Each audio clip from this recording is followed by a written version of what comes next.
What's going on, YouTube fam? This your boy Tony 2 times, and we back with another episode of Hood Tales, man. Before I start, be sure to tap that like button. Definitely watch this video to the end to hear the full story and all the details in the case. For all the day one fam, y'all already know it's all love. Thanks for tuning back into another episode. If you're new to the channel and you feeling the content, feel free to subscribe. Definitely hit that notification bell so you can be notified every time we drop a new video. Let me drop a little disclaimer real quick. This young man is innocent until proven otherwise. You know he hasn't been found guilty. This definitely an open case. This a requested video, but let's get right into the story. Hitters, hitmen, shooters, goons, or whatever you call people behind that trigger in your city. Some choose their life path and go all in. For some, it's about money. It's not personal. They get paid to go on hits to handle other people's dirty work. Some are groomed in the streets with lack of family, so they are raised by their environment. And some cities have a dark cloud over them and are known for murders.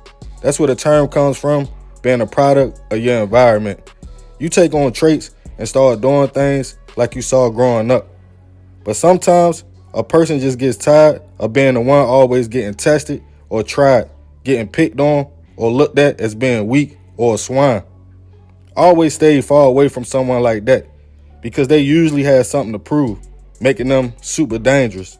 But nowadays, with the mentality of everybody having ops, claiming gang, internet beef, or blitz being so accessible, some turn into killers overnight, just to say they with what's going on, and they are active and in a mix. The age of shooters are getting younger and younger. It's no guidance, and for real, some teens don't want to hear nothing about the future or getting out the trenches. They only see as far as their neighborhood or block goes and are stuck in that mindset. And on this episode of Hood Tales, we will be taking it to Philadelphia, Pennsylvania, the city of brotherly love, to discuss a case of a 16-year-old boy accused of catching 4 bodies in just the course of a couple months. According to sources, back in 2020, a young man named Amin Hurst was just 16 years old and trying to navigate through the Philly streets. Allegedly, the young man was at a crossroads in his life, just losing his pops, and from information I got, being someone who stayed in a little trouble and got sent to juvenile facilities on and off. Being a smaller dude, he got targeted and called out to fight in a lot of situations, to the point some say he was being bullied. On the west side of the city, where Amin grew up, just like anywhere else, has hoods and sections. The young men are all growing up trying to make a name for themselves. In one of the wildest cities in the world, it is speculated some things started happening between 2 groups close to the area Amin was in, to the point someone lost their life and the groups who used to be cool was now ops. A young up-and-coming comedian from a whole nother side of the city, northeast Frankfurt to be exact, his name was 20-year-old Woo Bandz, nicknamed Skinny on social media, or Woo Biddy. Woo had eventually moved to the west side of the city to live with his grandmother. After meeting a local comedian in the neighborhood, Woo decided he wanted to take the same path and started making skits and doing online comedy, posting it on IG and other sites. Woo and Amin was at one point cool, or at least associates, as video shows them laughing, joking, just geeking with each other, having fun. But somewhere in the mix, the laid-back teen with a big smile, Amin, would get the label as a Philly demon, and Woo and him would have a fatal run-in. Some say Woo will oftentimes name-drop certain people in his lives and say who he felt as though was like that or not. Even though he was making jokes, Woo was still coming up in Philly, with street politics all around him, in which he decided to put himself in a mix of. He would always let it be known he was not from West Philly and didn't understand why dudes over there didn't like him or wanted to be his ops. He would make a video where he spoke on some Chicago rappers. Some say he was dissing. He would say forget 63rd and show love to 64th. But as I was researching, I saw it was also a 63rd Street and 64th Street in West Philly, and it seemed Woo was speaking in code and referring to his city. Let's fast forward to Christmas Eve 2020. At about 11 a.m., Woo was on live while heading to work at Home Depot.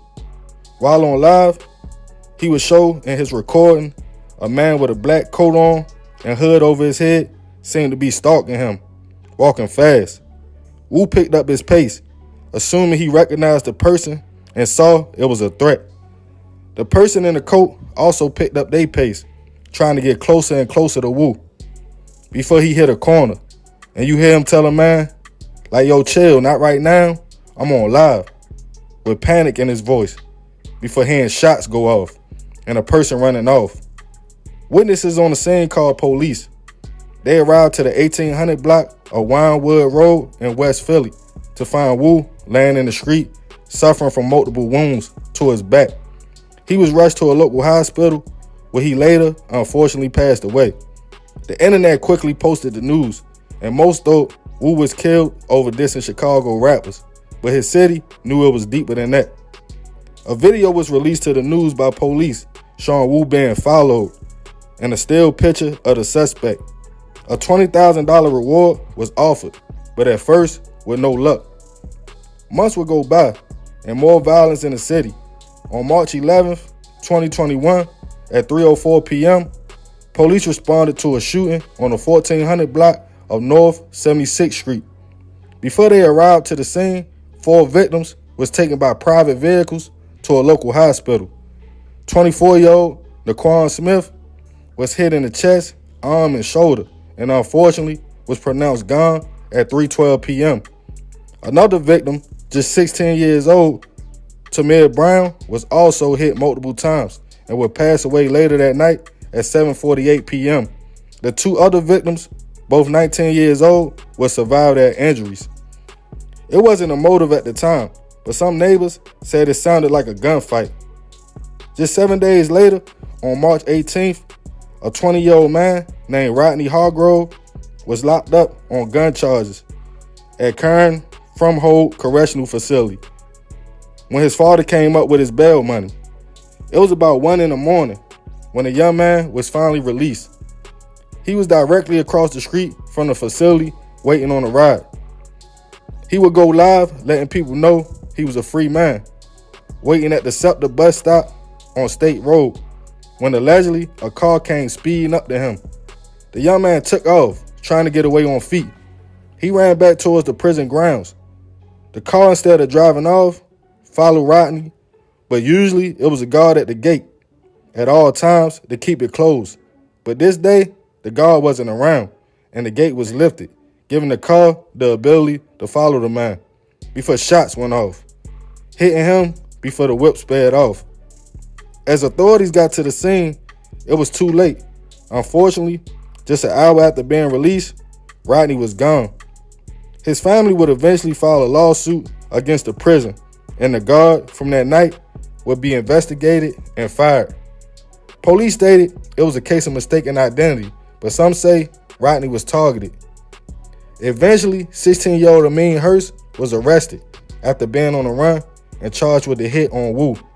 And with further investigation, allegedly, police found a gun that linked him to the quadruple shooting on 76th Street that left Naquan and Tamir gone as well. Amin was out of jail, but got locked back up on April 21st, and he will also be charged with the hit of Rodney at the jail and was also charged as an adult. He is currently being held with no bail. The case has not made the trial yet, and Amin is innocent until proven otherwise. Rest in peace to everybody who lost their lives in this situation.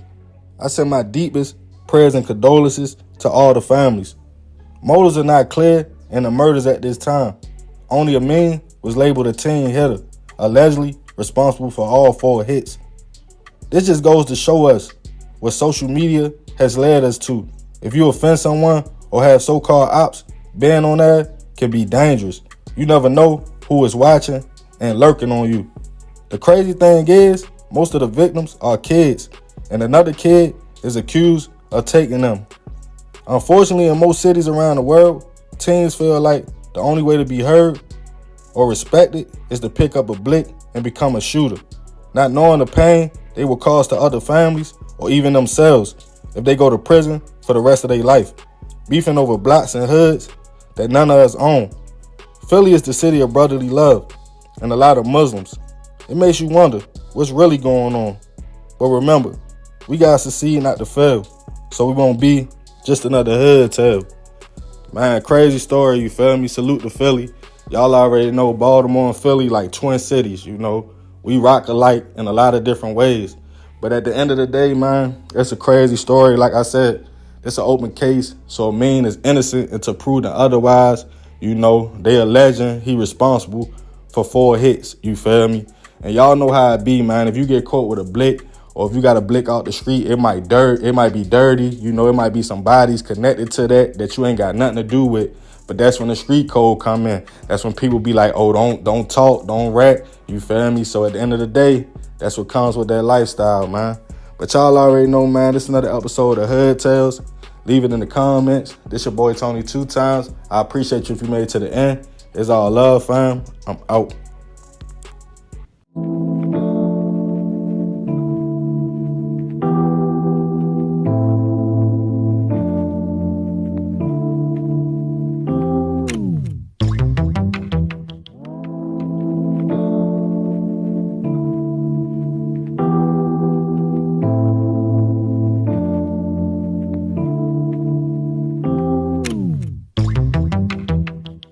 What's up, 2 times fam? It's your girl, Mrs. Tony 2 times, and I'm back with another video. Thanks for tuning in to another episode of Hood Tales. Before we get started, if you haven't subscribed to the channel yet, I invite you to join the 2 times family. Tap that subscribe button, hit the notification bell to get notified of all uploads. Be sure to smash that like button if you're rocking with the content. Comment down below and share your thoughts. Of course, always keeping it respectful. Feel free to share this video. Make sure you watch until the end to hear the full story. Let's get right into it. LaShante Jones was born and raised in Miami-Dade County, Florida. Her loving parents welcomed her into the world on December 5th, 1996. She was affectionately known as Shantae. As she grew up, she attended Florida City Elementary. Then she went on to attend Southwood Middle School. And in 2015, she graduated and obtained her diploma from Miami Southridge Senior High School. 2 years after graduating, LaShante embarked on a new life journey when she became a mother in July 2017 to a beautiful baby girl who was the apple of her eye, according to her loved ones. The love and nurturing affection she had for her daughter was undeniable and hard to put into words. According to sources, LaShante was a hard worker and was dedicated in all her endeavors. She worked at Walmart for some time before landing a job with the U.S. Department of Homeland Security's Transportation Security Administration, TSA, at the Miami International Airport in 2019. LaShante was described as being filled with nothing but love for her family and friends. LaShante was a very special young lady, and her life was full of adventure and fun. She brought so much joy to everyone she came in contact with. Her infectious smile was something that you couldn't forget. She was very outgoing and free-spirited. She was well known throughout the community, and because of her outgoing personality, she made countless friends. But amongst those she came across in life, there was one woman, 33-year-old Jasmine Martinez, who seemed to have some differences with LaShante. According to reports, back in 2016, Jasmine Martinez was charged with harming LaShante because she felt that LaShante stole her then ex-boyfriend. Those charges were ultimately dropped against Jasmine. But then 2 years later, in 2018, Jasmine Martinez was again arrested for battery against LaShante. LaShante decided to testify against Jasmine in February of 2020 for the 2018 incident. As LaShante exited the courthouse in Miami, LaShante reported being held at gunpoint and robbed in the parking lot by two men, allegedly one of which was Jasmine Martinez's ex-boyfriend, K. Nelson, and the other man she identified as Keanu Q. LaShante had agreed to testify against both K. Nelson and Keanu Q, investigators said. Both men are still currently awaiting trial on that case. Almost a year later, in March 2021, LaShante reported to police that she was being harassed and was offered money to not testify against the two men who she said had harmed her the year before. LaShante reported receiving a message on social media asking her to call her lawyer and tell them that K. Nelson wasn't armed that day outside the courthouse and that Jasmine wanted K. Nelson home to help with the kids, sources citing the arrest record said. The alleged harassment and bribery didn't stop LaShante from coming forward and giving her deposition in April 2021 in the case against the two men who allegedly attacked her. She also testified to the witness tampering by her alleged rival, Jasmine Martinez. It seemed like LaShante was taking all the right steps to try to protect herself in a situation like this. Despite alleged intimidation, she reported and testified to what she said happened. The following month, on May 3rd, 2021, at around 3:20 p.m., surveillance footage captured 24-year-old LaShante as she was just getting home from work with her 3-year-old daughter and was walking to their home in the Coral Bay Cove apartments in Southwest Miami-Dade. As the mother and daughter approached their building, a man emerged from a 2019 dark gray Nissan Sentra wearing a black hoodie. He brazenly walked up to LaShante and her daughter and opened fire with a semi-automatic weapon, striking LaShante, ending her life on the scene and injuring her 3-year-old daughter, who witnessed what had happened to her and her mom. The alleged gunman jumped back in the Nissan and sped off. LaShante's family members arrived at the complex not long after to learn that their beloved LaShante was no longer alive. She was already gone when rescue crews arrived. Her 3-year-old daughter was taken to the hospital where police described her condition as stable. Family and friends of LaShante had shared messages on social media remembering her as a sweet and kind person. Even the director of LaShante's place of employment released a statement with their condolences and referred to LaShante as a vibrant TSA officer who was taken away too soon. Her loved ones wanted justice for LaShante and her daughter. Her mother said she lost her beloved daughter because of a senseless act. She didn't deserve to lose her life like that and be taken away from her family. LaShante's family did everything they could to shed light and celebrate LaShante and her memory. They held press conferences, rallies, and even a bike ride to help bring justice and awareness to LaShante's passing. 6 months after the tragic day, on December 4th, 2021, the family held a celebration of life to commemorate what would have been LaShante's 25th birthday. About 2 months later, in February 2022, 3 arrests were made in connection with LaShante's slaying. The 3 people were 33-year-old Jasmine Martinez, 35-year-old Romiel Robinson, Jasmine's boyfriend at the time, and 29-year-old Javon Carter. All three were charged with first-degree murder and attempted first-degree, officials said. Ramiel and Jasmine faces additional charges of conspiracy. Javon Carter and Ramiel Robinson were booked into Miami-Dade jail, officials said, and Jasmine Martinez was arrested in St. Lucie County and was awaiting extradition. With the arrest, details about what led police to charge the three suspects were released. According to investigators, detectives began reviewing jail calls made by Jasmine's ex-boyfriend, Kay Nelson.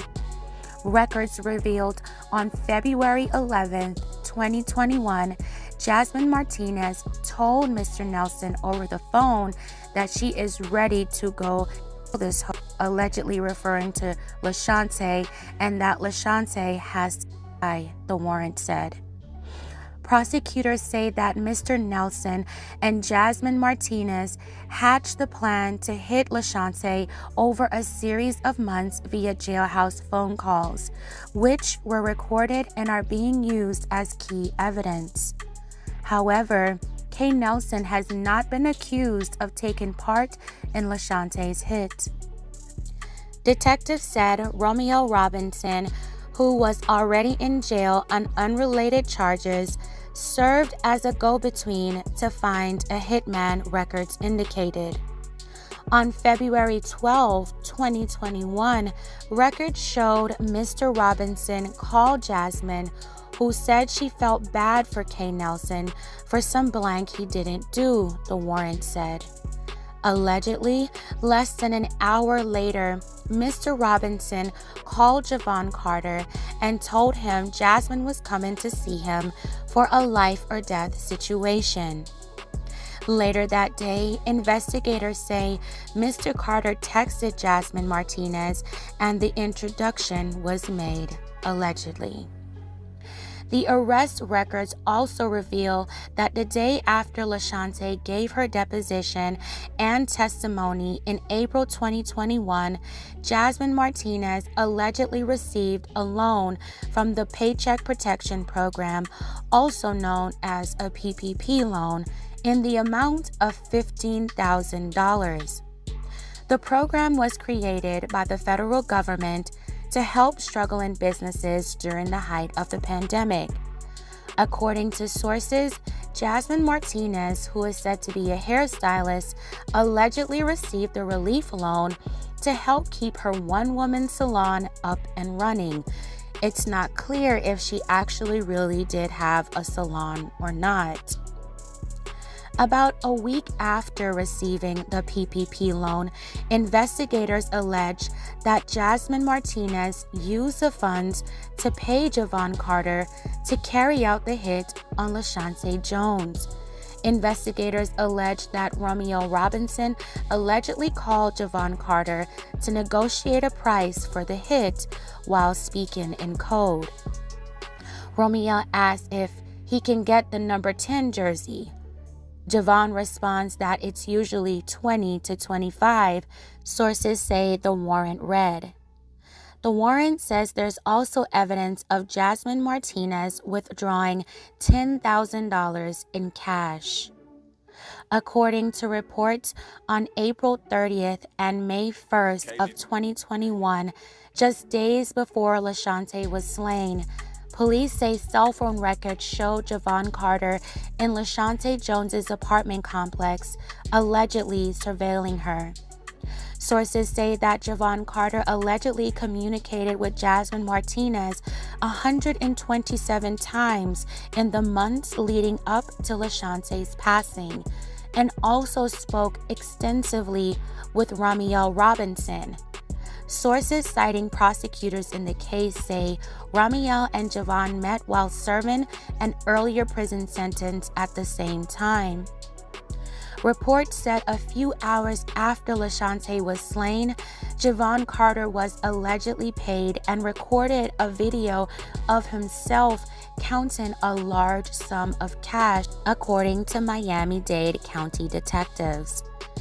The alleged video found on his phone showed him flaunting $120 bills.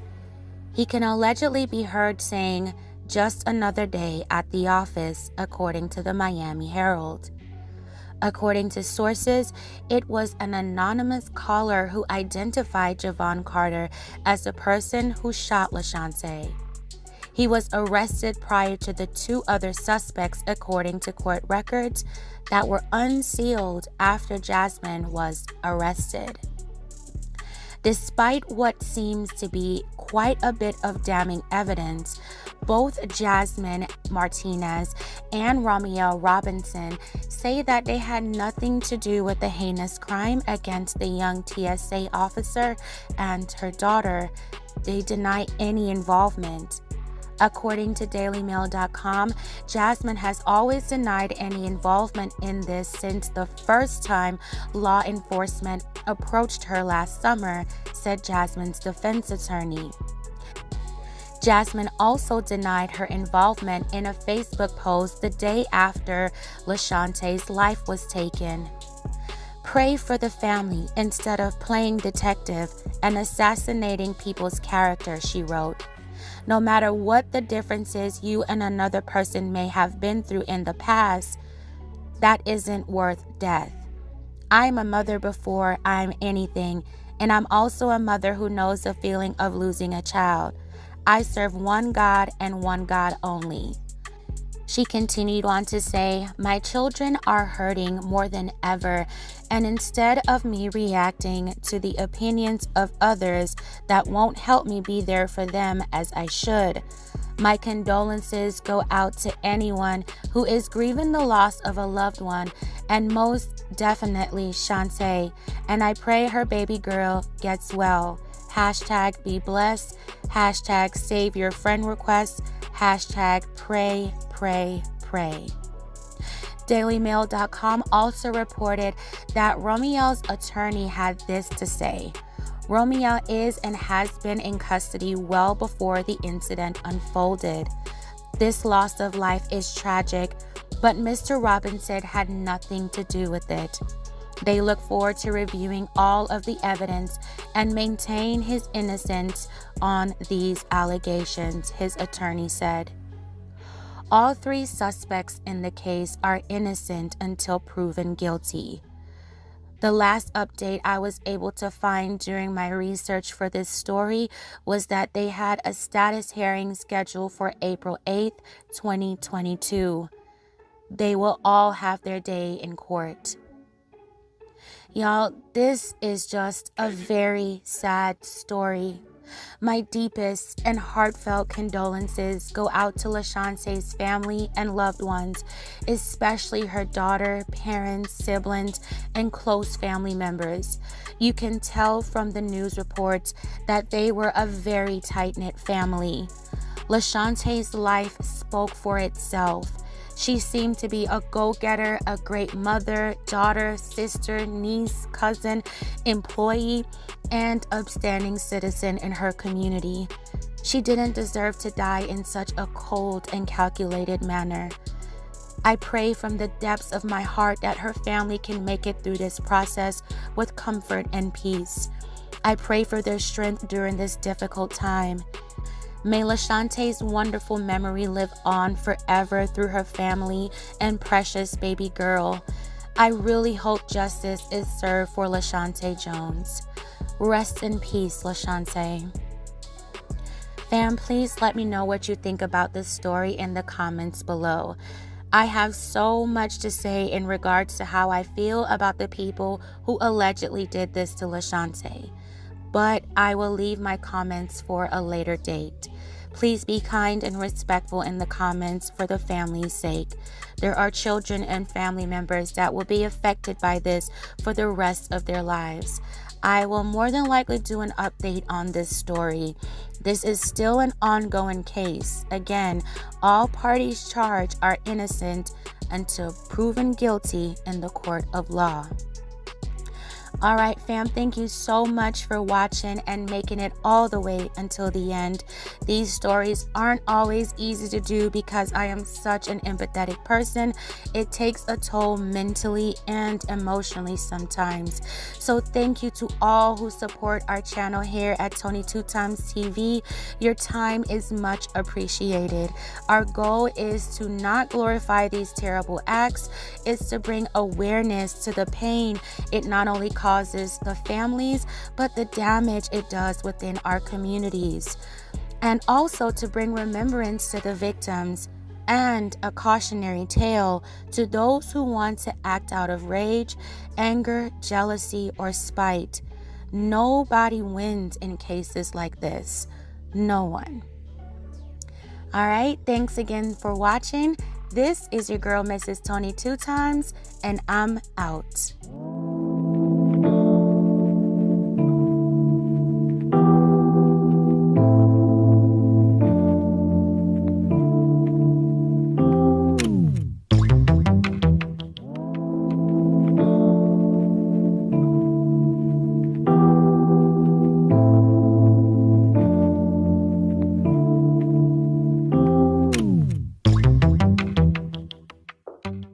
What is going on, YouTube fam? This your boy Tony 2Times, and we back with another episode of Hood Tales, man. Before I start, be sure to tap that like button. Definitely watch this video to the end to hear the full story and to hear all the details in the case. If you're new to the fam, be sure to subscribe. Hit that notification bell for future uploads. Let's get right into the story. Some people choose to make a living by any means necessary. In the streets, trapping, robbing, even scamming, in which most people put their needs and wants over the next person's. Meaning, if you got something they want or can be in any kind of way beneficial, you become a disposable target. It's a cold game that goes back to the old saying, it's no honor amongst thieves and no love in the streets. But that's only one side of the coin. Some choose to work hard and be legit, whether it's a job at Walmart or McDonald's, whatever it takes to make ends meet. It's definitely a slower process, and that means it might take you longer to achieve or get certain things. But most of the time, you will definitely appreciate it more because it did not come easy and you worked hard for it. But when you are around cruddy individuals that only care about money, even over people, even work can become a dangerous environment. It makes it 10 times worse when you are being plotted on by your own boss. Not to be fired, but for more violent reasons. And on this episode of Hood Tales, we will be taking it to Houston, Texas to discuss a case of a young man that was backdoored by his own boss in a crazy robbery plot. Back in 2017, when 20-year-old Daquan Anderson got a promotion to be a shift leader at the Dollar General store he worked for, he was excited to finally see the fruits of his labor from all the hard work he had put in.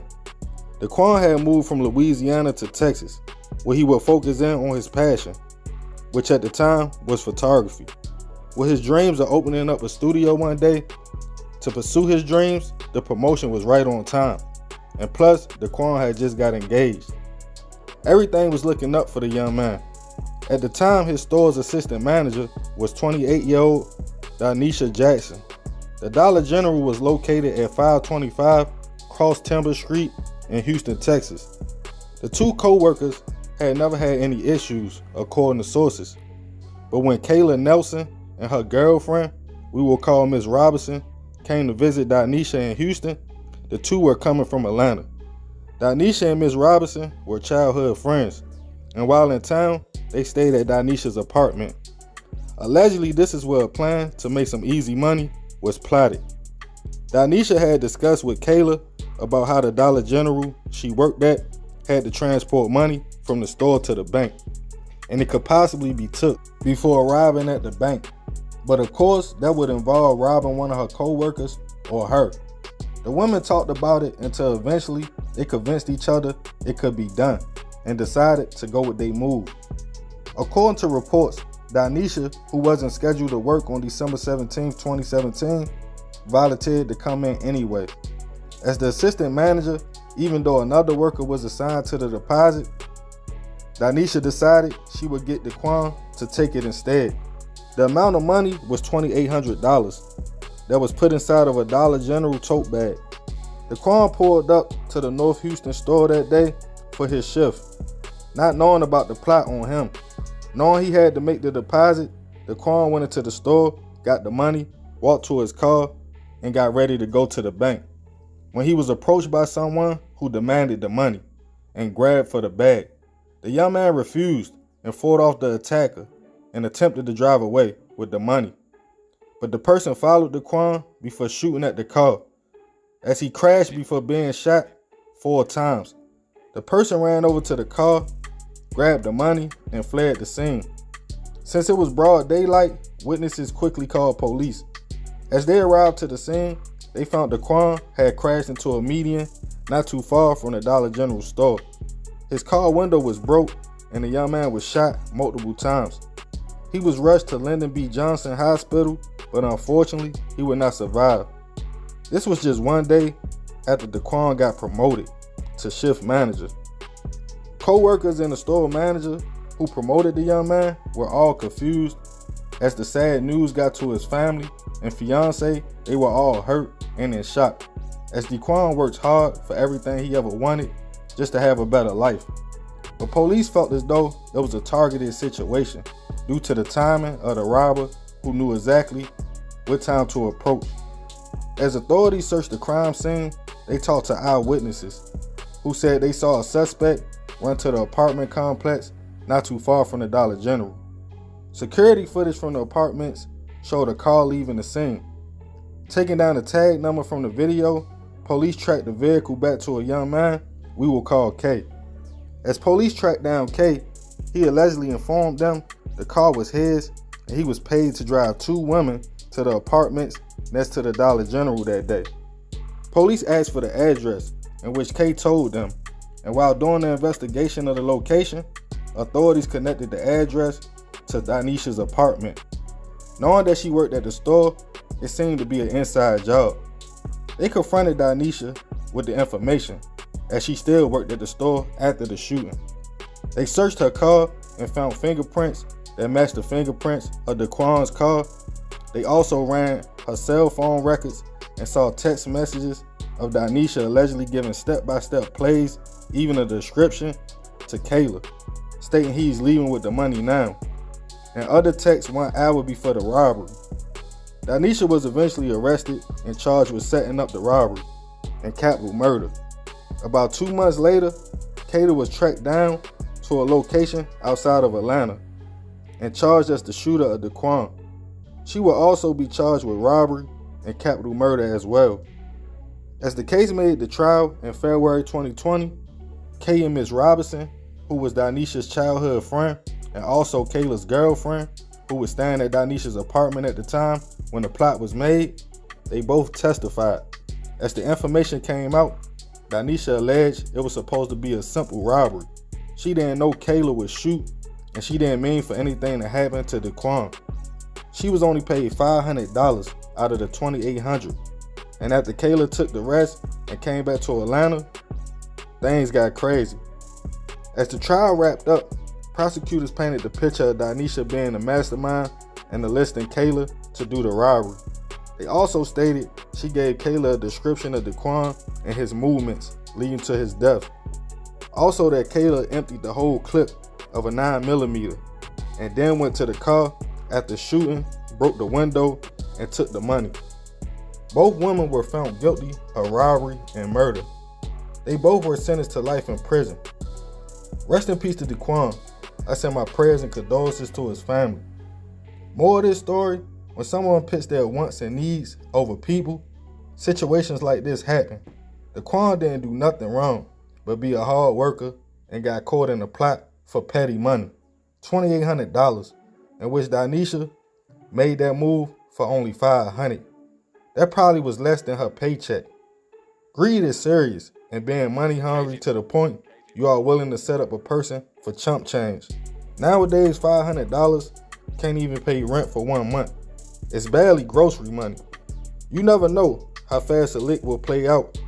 It might end up in an innocent person gone and a life sentence. So remember, we gotta succeed, not to fail, so we won't be just another hood tale. Man, it's a crazy story all around the board. You know, rest in peace that young man, Daquan, 20 years old, just got engaged. He was working at the dollar store to try to save up to get money to open up his photography studio. That's what his mother said. That's what his loved ones said. Now, the young lady, Danisha, I don't think she had nothing against him per se. I don't know why she chose him to take the money that day when it was already another co-worker taking the money. You know, she alleged that she ain't know Kayla was gonna shoot. You know, her and Kayla weren't really that cool. She just knew her because she was dating her childhood friend, and they came in town to stay with her for a minute, man. It's crazy how it played out. Like I said, when you set up things like this, you never know how the situation gonna go. I know everybody's saying, oh, why he just ain't give her the money? Why he ain't give her the money? You know, some people got that fight or flight mentality, and some people choose to fight. He not thinking in his mind at the time, like, this ain't my money, I should just give it up. You know, he just knows somebody got a blick in his face and he trying to get away, man. Sad situation. Let me know what y'all think about this one in the comments, though. Definitely, man. I appreciate you if you made it to the end of the video, man. Y'all already know it's all love, fam. If you want to request a video, hit me up at tony2times.biz@gmail.com. Love y'all, fam. I'm out.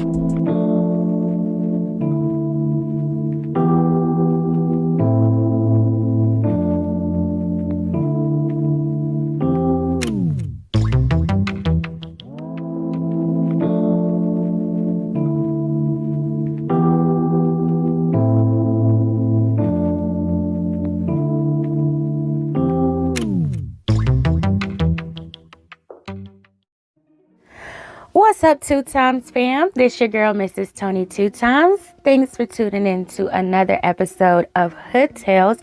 If you haven't subscribed to the channel yet, I invite you to join the Two Times family. Tap that subscribe button, hit the notification bell to get notified of all uploads. Be sure to like this video if you're rocking with the content. Comment down below and share your thoughts. Of course, always keeping it respectful. Feel free to share this video. Make sure you watch until the end to hear the full story. Let's get right into it. It was April 2010 in Jersey City. LaTanya Bellamy was home visiting while on spring break. She attended Felician College in the New Jersey suburb of Lodi. She was going to school to pursue a career as a social worker. Her hopes were to counsel troubled youths. While home on spring break, she decided to spend some time with her cousin who she grew up with, Shaquan Bellamy. Both cousins were 19 years old and had a close relationship. While LaTanya was pursuing her college education, her cousin Shaquan chose another path. He was more into the streets than hitting the books. Despite their differences, the cousins still hung out. On April 4th, 2010, LaTanya was spending time at her cousin Shaquan's house along with another friend, 19-year-old Darmelia Lawrence. While the trio were hanging out with each other at Shaquan's house, LaTanya expressed her desire to see what it feels like to shoot a blicky. As the night went on, the group of three decided to go on a walk with the two blickies in tow, trading them amongst themselves as they walked the Jersey City streets, according to court records. Now, at around 7:30 p.m. the night before, a Jersey City couple, Michael, 27, and Nia, 25, were celebrating at their engagement party at the popular soul food restaurant Delta's in New Brunswick, where their closest family and friends indulge in dishes like catfish and stuffed pork chops, among other delights. After that, at around 10 p.m., the lovely couple had a larger get-together at a club and lounge until just before 2 a.m. One of the couple's friends arrived at the club little late, around 1:50 a.m., according to news reports. They ran into the couple just as they were heading out of the club. The three and some others stopped and talked for more than half an hour before the couple's friends asked, "Y'all hungry? We'll go to a diner." The soon-to-be groom said, "No, I'm gonna take it in. We're gonna go home." That was the last time their friends saw them alive. The couple arrived home at Michael's house on Randolph Avenue in Jersey City around 3 a.m. The couple began to unpack their engagement gifts from the trunk of Nia's Honda CR-V. At the same time, LaTanya, Shaquan, and Darmelia stumbled upon the couple as they walked along Randolph Avenue carrying the two blickies. That's when, according to LaTanya, Shaquan says, "It's them, get them." They ran up on the couple and robbed them. Then Shaquan ordered the terrified couple to the ground.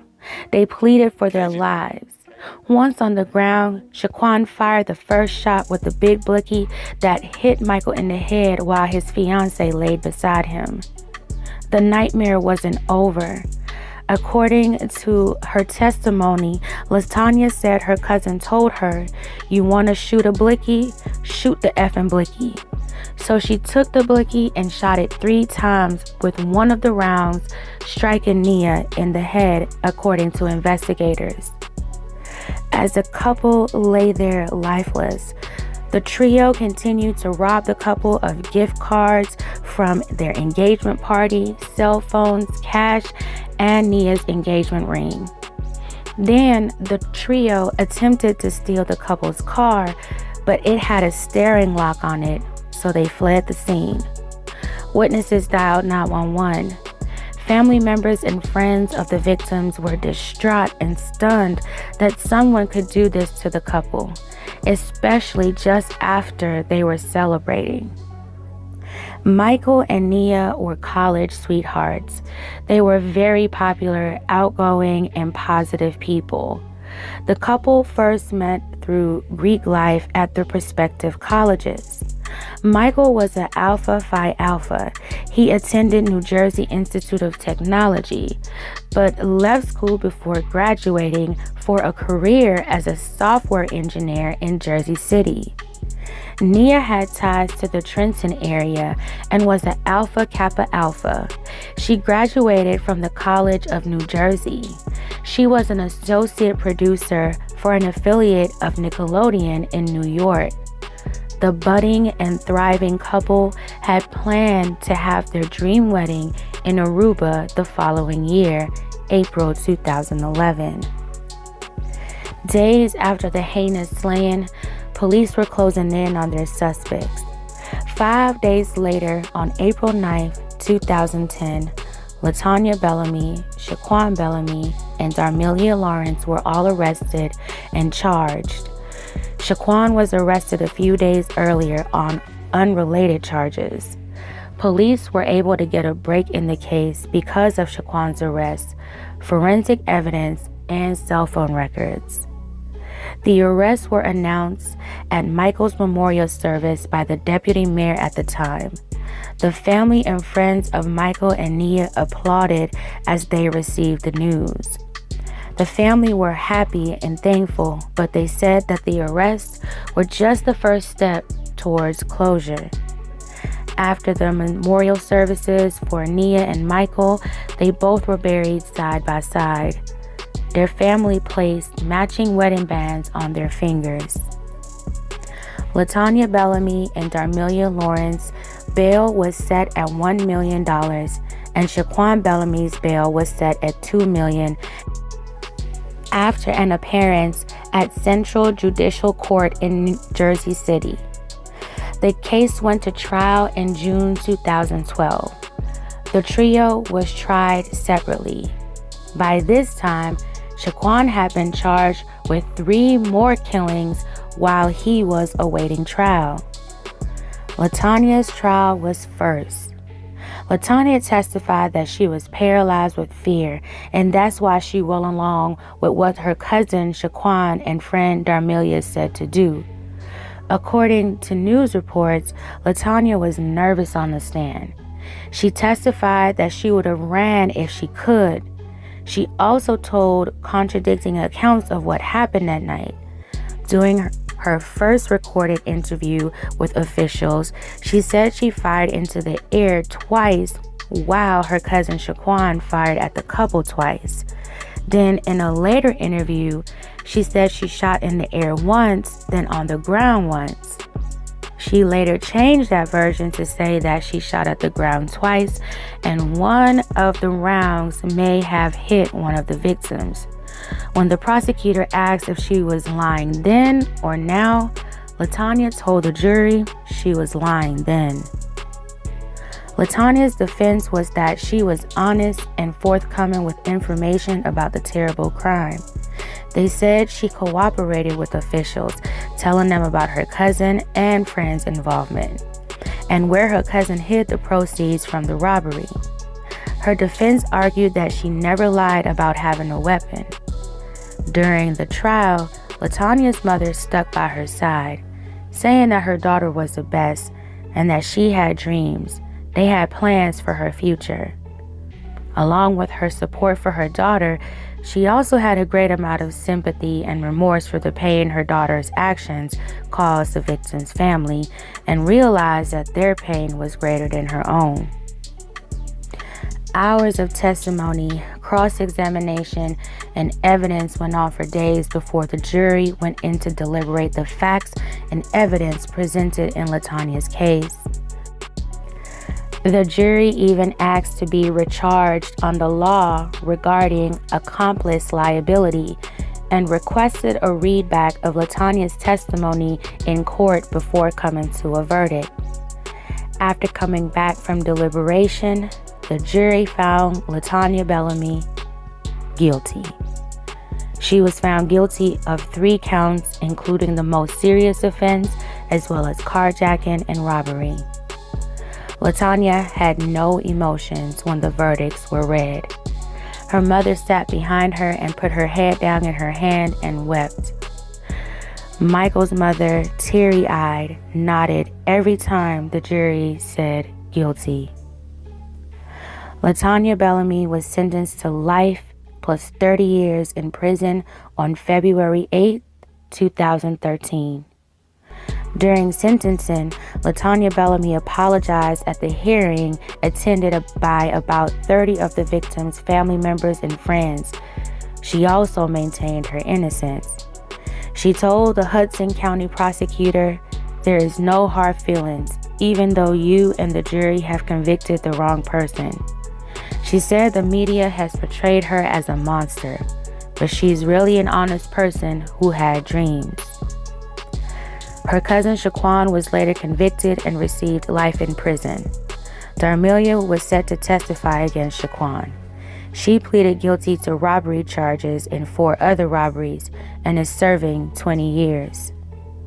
LaTanya has been able to appeal her sentencing since her conviction because the judge couldn't remain impartial during sentencing back in 2013, according to reports. In 2019, the appellate court granted her a new sentencing hearing, and she was sentenced again to life plus 30 years, which prompted the second appeal. Again in 2021, she was granted a new sentencing hearing where documents from her childhood showing her disadvantages and that she was a part of the system may show grounds for a more lenient sentence. I'm not 100% sure, but the new sentencing date has not been set yet. Okay, fam, this was an extremely sad story. I cannot express how horrific and senseless I believe this crime was. Just a complete disregard for innocent lives. My sincerest and deepest condolences to Michael and Nia's family and friends. No matter the amount of time passed, it's never easy. I hope they were able to find some closure and peace. May the memories of the young couple continue to live on. Fam, tell me what you think of this story. I just can't imagine a seemingly smart girl like LaTanya would throw her whole life away because she wanted to know what it felt like to shoot a blicky.